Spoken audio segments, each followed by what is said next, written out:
Yo, welcome back。看到标题 Greco 或者说康大秀凯神田商会，那每一次讲到神田商会，在我们这个频道绝对都是跟历史有关的。那这一次也一样，这把琴是一个非常好的 Les Paul Style， 但是比起它承载的历史价值，我觉得更值得深聊后面的康大秀凯的很多故事。那当然，我们也可以简单的、快速的看一看一支漂亮的现代 Greco 到底做得怎么样。那你会好奇吗？ OK，let's move on。好，那按照本频道的尿性呢，历史一定是放在最前面的。其实我一直在想，我是不是要早一天把所有的内容都集中起来，然后看是全部剪成一集，还是说重新录制一遍？那我会觉得这一步或许会是一个不错的机会，我们再来把神田商会的整个脉络再聊过一遍。OK， 那我们呢很简单的从神田商会的起源开始聊。那神田商会呢，它是在1948年的时候成立的。那我很爱讲啦，就是二次世界大战对于电吉他而言，不论是美国或是日本，其实影响都很深远。那1948年呢，神田商会的诞生，其实就是指美国掌管了日本的重建经济，那神田商会也就这样子应运而生。那比较有趣的是，它并不是那种传统的日本大财阀，它比较像是一个在那个时候它才出来的一个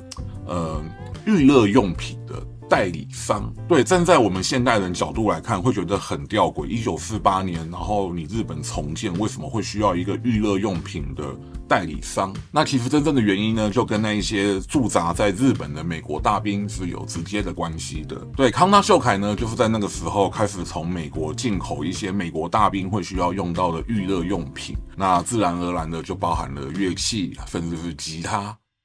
那在那个时候呢，日本的工业其实已经开始有着很不错的发展了。那在那个时间点呢，日本本土就开始萌发了很多长得奇形怪状，但是用现在的人角度来看，会觉得非常有创意的一些品牌。这可能包含了 Tesco， 这可能包含了 Gayaton， 这可能包含了 Honda 等等的那些现在已经看不太到的品牌。那他们的琴真的都是很多奇形怪状的，但站在历史的脉络看，那一些产品已经证明了日本的吉他制造是已经有一定的基础实力的了。那你可能会好奇，在那个时间点，日本难道没有 Fender 跟 Gibson 吗？那事实上是有的，而且数量可能还不算少。因为毕竟美国大兵都需要嘛，那毕竟慢慢复苏的经济也让有钱的人他们会更乐意去尝试这一些经典的大品牌的吉他。那便宜的吉他还是有人需要嘛，但是便宜的吉他就只有那些长得很特殊的日本吉他。那很多人会想说，我可不可以用便宜的价格买到一个类似 Fender 类似 Gibson 的产品呢？那也是因为有这个诉求，在60年代的末期，就有一批一批的日本人开始去做所谓的仿 Gibson 跟仿 Fender， 那就开启了70年代的 Copy Guitar 的时代。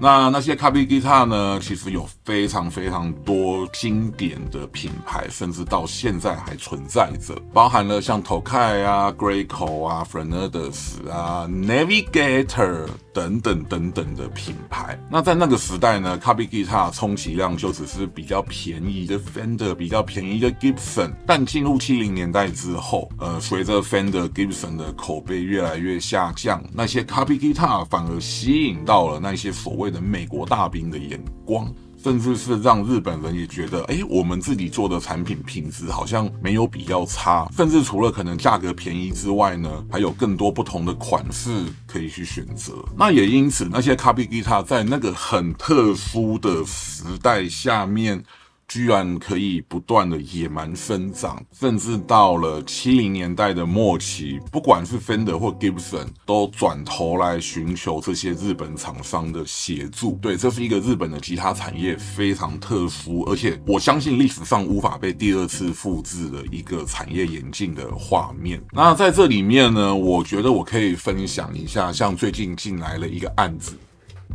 这是最近进来的一把琴，很漂亮吧？这个颜色，这个木纹，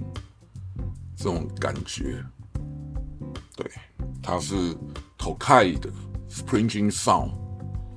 其实老实讲，我看到这把琴的时候，我感触超级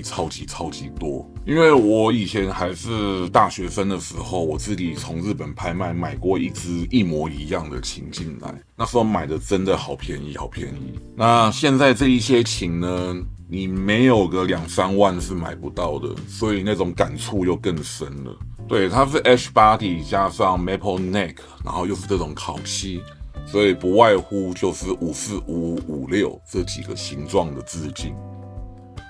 如果有机会的话，我觉得你们也可以去体验看看这一些琴。曾经他们都不贵，但时至今日，这些卡比吉他的口碑还是被我们这些后人所称赞。这个真的是很糟糕的一件事情。但老实讲啊，看到这些琴现在一支要2-3万，我其实是会打个问号的，因为你用现在的角度去看，其实它的选料并没有很轻，这把 Straight 其实现在超重，对，然后烤漆其实也不是一个多经典的烤漆，可以看到这个是很 PU7 的磨损痕。那你说在现在呢，其实3万块你可能有机会买到一支Raw One 的 Classic， 或者是加一点就直接上 American Vintage 的二手，对，反正都要买二手琴嘛，那我为什么不买好一点的呢？但如果以我2009年的那个时空，这一支8000块，真的是香到不行。接着我们前面讲过，1982年的时候 ，FMIC 找了森田商会合作。那其实这个合作呢，也算是慢慢的让森田商会把重心从 Graco 移往了 Fender Japan 这个方向。那这个时候的 Graco 它的产品线就变得比较单一一点了，因为其实在80年代之前，其实 Graco 除了 Les Paul 之外，还有一堆奇形怪状的产品。那跟 Fender 合作之后呢，它自然的也不会去做仿 Fender 了，所以它也顺势的把其他奇形怪状的产品也都停掉了。这个分水岭大约是1982年。那1985年之后呢 ，Graco 其实就开始慢慢的变成小量生产的一个品牌，然后一样是只有在日本特供。那这件事情其实一直持续到了2000年那个时间点。那在2000年那个时候，站在一个台湾人的角度，就是那个时候有 ESP 了，大家都开始注意到这个牌子了。然后我们也知道有一个仿 Les Paul 很厉害的品牌叫 Tokai， 然后 Fernandez 的无线延音，哇，伴随着 X Japan 那个时候的风潮。对，其实很多人会认为说这些老日本品牌都来台湾了，Graco 没有来。它是不是倒了？那其实真正主要原因是因为 Graco 还是日本的内销特供，并没有要出口的意思。那在2002年吧，2002年的时候，康大秀凯收购了一个很有趣的品牌。Zamatis， 对 Zamatis， 我相信你一定看过它。我这边放一张图。那这个品牌的制琴师叫做 Tony Zamatis， 那他很不幸的，我记得是在2002年过世啦。那在他过世前，其实康大秀凯就已经是日本的 Zamatis 的代理商了。那他在他过世之后，就直接把这个公司买下来，成为了康大秀凯旗下的一个品牌。那这也是为什么你在御茶水走下坡的时候，左手边有一个 Zamatis的店，我会说那个是康大秀凯的旗舰店，还蛮值得去看看的。那其实就是因为 Zamatis 现在 Ecro 康大秀凯，那这件事情你也看得出来，就是康大秀凯并没有把 Graco 太当那么一回事。但我想想也是啦，因为 Graco 这个牌子在日本人也好，台湾人也好，全世界的吉他玩家也好，大概这个形状都被定掉了。那像我们眼前这一支呢，是2002年的 Graco， 很漂亮吧？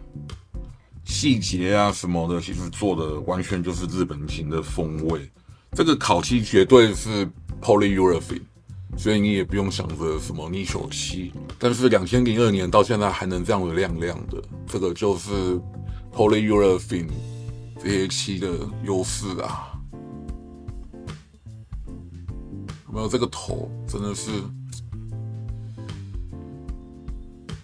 然后这个人体工学的设计，跟你讲真的是很漂亮这把琴，然后黑檀木质板。我得做一个很不切实际的猜测，就是为什么康大秀凯后来几乎有点像放生 Graco 一样了。那就像我前面讲的，因为真的大家对它的既定印象，大概都跟 Les Paul 脱离不了关系了吧？对。但如果你真的在日本有看到这种漂漂亮亮的 Les Paul， 你很犹豫要不要买它的话，拿起来谈谈看是不是你的菜，试了就买。对，因为我真的遇过太多朋友都是在日本试琴的时候就开始觉得，哇，这个 fret 有点低，哇，这个电路有点怪怪的，哇，这个声音怎么是这个样子？可是呢，我在日本哇，这么便宜也不买一下怎么可以呢？的那种心态下，然后就买了一把琴回来给我大修。我不太喜欢这样子啊，你知道吗？所以我会觉得你在日本就是去挑一把你喜欢的琴，特别是日本现在的二手乐器也没有便宜到哪去，那我觉得你更应该去挑一支你喜欢的琴，而不是委曲求全的说什么要去找一把日本老琴，没有这种事情。我觉得吉他这种东西是一个很直观的，它是你的身体的延伸，是吧？好啦，那这支 Amatis 呢，其实是琴主要维修电路了，因为毕竟也这么老了，那既然要修，就干脆整套电路就换掉。那他也希望说能跟大家分享，这把琴他收到的喜悦，他也想要知道里面长什么样。OK， 那我们准备开始拆解它 ，Let's move on。OK， 那我们简单的打开了，可以看到它的 bridge 加上它的 tuner， 那都是勾头的，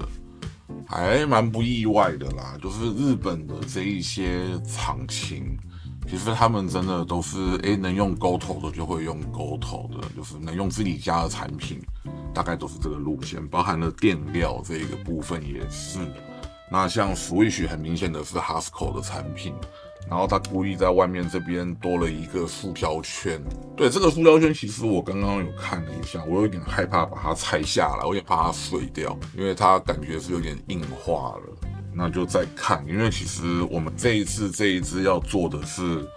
要换里面的机内线，把它升级一下，因为它很多电路已经老化了。那接着我们来打开拾音器看看好了。我们先开前段，好，可以看到它的根长到了这个地方，对，也没有到长，但就是一个非常标准，然后也相对干净的一个做法。然后它这个 top， 我其实从背后这边看，我觉得是 H， 但这样子处理之后又不太像啊。Anyway， 在这边可以看到它的 top 是有一定的厚度的。就大概是正常的 Les Paul 再薄一点点，桃花心木还是占居多。我们来具体看一下它的厚度，对，它的 top 一共是 1.2 公分厚。那我想这个特色搞不好也是 Greyco 一直以来都让人觉得桃花心木的声音比较多的原因，就是声音比较雄壮一点。好，接着看一下后段。好，我们现在把后段拾音器先移除了。我们先简单的看一下这支琴的电路槽，可以看到它这个输出线的洞是圆孔。好，然后接着这边是一个超大的圆孔，然后刀并没有很干净，有破掉。那我在这边看到的是，这是一个超大的砖头这样子钻过去的。接着这个圆孔让我很错愕，你知道什么错愕吗？我刚刚在拆后段拾音器的时候发现一件事，可以看到刚刚讲的这个 top 的厚度，top 在这个位置停下来，接着你会看到在 top 的这个下面这一块是桃花心木的肉，然后接着是这个洞。那你有没有发现一件很有趣的事情？我们一般知道我们的 Les Paul 的琴身是怎么做的，就是它是一块桃花心木，然后 CNC 走出电源室跟 switch 室，然后拾音器的走线槽，然后再盖 top 下去。所以呢，我们一般会看到 Gibson 的画面是这个枫木的 top， 它下面直接是这个洞，而不会中间留了一块肉在这。对，我要讲的就是这一点，就是它只能是用钻的。它才会出现圆的，然后再加上它上面还留了肉，而且因为你可以看到它这边这个木头被翻起来的痕迹，一开始我在想说是他的 CNC 的刀不干净，后来想想不对，因为如果是这样子跑的话，它的木屑不会是垂直生长的，它应该会是横向的，像很多 Gibson 的电路师会看到的那个毛一样。那它到底是怎么钻的？因为你要有办法钻，你就一定是要有一个进去的位置啊，因为砖头一定是硬的，那它的砖头还要能这样子过来，那少说这个砖头长度是在这样子，那它要从哪边下刀？我刚刚在东看西看，后来有点恍然大悟，我还在那边看 Switch， 原来它是在这边。刚刚有讲嘛，这边是一个砖头一个大洞，它直接从这边，然后直接砖头这样子伸过去的。我真是没有想到，就是从这个洞，然后直接这样一口气拉过来。我有点不太知道为什么不要用 top 后盖的方式去做了。是不想用 CNC 吗？对，这一点我真的觉得可以分享一下，这个是一种还蛮意外的一个结果，但又觉得好吧，这就是 Graco 之类的，因为它这样子也确实保留了最多的桃花心木的成分在里面。对，整把琴其实用现在的角度来看，其实是稍微偏重的，大约4.1公斤左右，但我又觉得好像可以接受，因为我觉得这块 top 如果真的是 H，那它可能不会轻到哪去。好，那在body的加工的部分就跟你们分享到这。那你可能会很在乎 freight 的做法，我会说这个就典型的日本厂的基本做法，并没有做得很漂亮很干净，它是一个半圆形的收尾，也就是说它其实只把 free end 修了一个斜坡之后，就简单的把它抛亮了，它并没有再特别去做修 free end 的动作。对，然后在琴头的部分，就是我是觉得很好看啦，然后勾头的 tuner， 就是站在我的角度，我会觉得如果今天你的预算许可看到这支琴，然后你自己玩起来也很喜欢的话，那我是会推荐给你们的。那你如果说是一个 Gibson 的基本教义派的话，我相信这一支从头到尾都没有对你的胃，从琴头到琴身的木头配置。那我猜这一支的加工做法其实跟以前旧的 Graco 的 Les Paul 型加工做法是类似的。那有机会我们再来猜猜看。但是我在这边我会讲，这种加工方式也确实让 Graco 的很多声音的表现，就像前面讲的，它会留下比较多桃花心木的味道在内。那我们在这边呢，就做了一个2002年的 Graco 类 Les Paul 带有吉他的一个分享。那希望你们看起来喜欢，如果看着喜欢的话，请帮我分享给你们朋友。那我们就下部影片再见 ，See you next time。